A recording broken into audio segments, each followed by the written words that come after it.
Леонид служил около полугода. Стоит на обочине и палочкой машет. Молодой лейтенант уже полгода работал в дорожной полиции. За все время несения непростой службы ни одного преступления не раскрыл. Да и коллеги потрунивали, мол, нюха профессионального у тебя нет. Останавливает не те машины, в то время как другим коллегам выписывали премии благодарности за показатели раскрываемости. Парню не везло, хотя нюх усердно развивал, в основном просматривая фильмы, детективы о коллегах. И тут, как по заказу, едет катафалк. Леонид буквально недавно видел фильм, и там вместо покойника перевозили наркотики. Молодой лейтенант решил, что это его шанс раскрыть похожие преступления. Когда катафалк остановился, сотрудник полиции потребовал открыть машину для досмотра. Водитель нехотя вышел и открыл дверь. В салоне был закрытый гроб. Мужчина насторожился и нервно поинтересовался, для чего блюстителю порядка труп одинокого алкоголика, и начал возмущаться, что первый раз в жизни его остановили для досмотра такого печального содержимого салона его машины. Леонид сказал, что есть наводка о том, что в одном из катафалков перевозят запрещенное, вот всех и проверяют. Водитель явно занервничал. Он был бандитской наружности с татуировками на пальцах. Полицейскому это показалось странным. Он уже представлял гроб, набитый запрещенным грузом, но когда по повторному требованию, уже с применением оружия, водитель сдвинул крышку, то его разочарованию не было предела, лежала маленькая старушка. Чтобы уже совсем не выглядеть нелепо в глазах водителя катафалка, начал расспрашивать, на какое кладбище повезут усопшую и от чего она почила. Леонид снова намекнул, что в городе разыскивается катафалк, а в связи с чем не сообщил, сказал только, что это закрытая информация. Водитель опять заволновался и запутался в том, что говорил чуть ранее. Он сказал, что бабка от сердечного приступа померла, а ведь Леонид помнил, что первоначально мужик говорил про алкоголика. Полицейский покосился на тело бабушки, совсем она не была похожа на пьющую. Он стал внимательно присматриваться, старушка была небрежно одета, как будто у нее сердце схватило, пока телевизор смотрела. Если это одинокая старушка, то вполне может быть, что и позаботиться некому. Тут мужик рассказал, что у нее много родственников.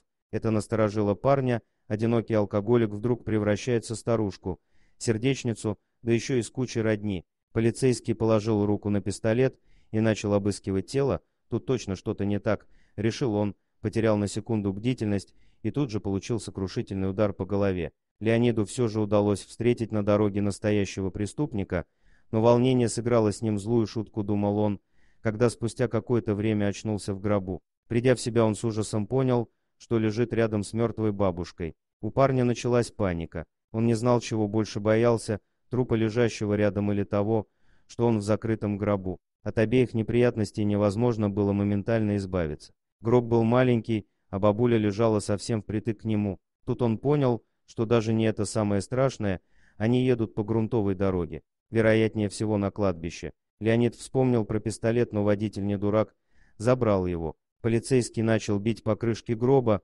хоть и дешевый, но просто так его не поломать, только костяшки себе отбил. Тем временем становилось все более душно, похоже, что кислород был на исходе. Тут для одного воздуха мало, а для двоих, тем более, с горечью подумал Леонид, хотя бабушка-то не участвует в этом процессе. Однако нужно было что-то срочно предпринять. Он нащупал в кармане телефон, но сети не было. Не слишком отчаиваясь, начал ощупывать старушку. Но вместо чего-то полезного для выламывания досок он нащупал пульс у бабушки. Задача усложнялась, кроме того, чтобы спастись самому, нужно еще спасти пожилого человека. Похоже, старушку чем-то опоили. Надо как-то отсюда выбираться им обоим. Тут машина остановилась. Полицейский замер, неужели его услышали? Но все оказалось гораздо прозаичнее. Гроб вытащили из машины, практически кинули в яму и начали засыпать землей. Леонид начал кричать от злости и обиды, что он найдет преступника и посадит его за решетку. Но преступнику было абсолютно все равно,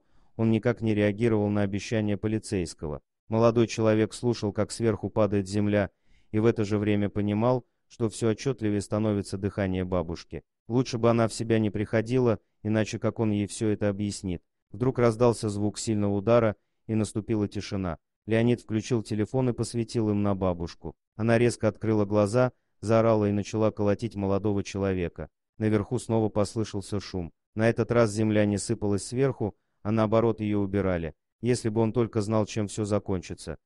Дорогие друзья, Если вам понравилось видео, поставьте лайк, а также подписывайтесь на канал, где найдете еще много интересного.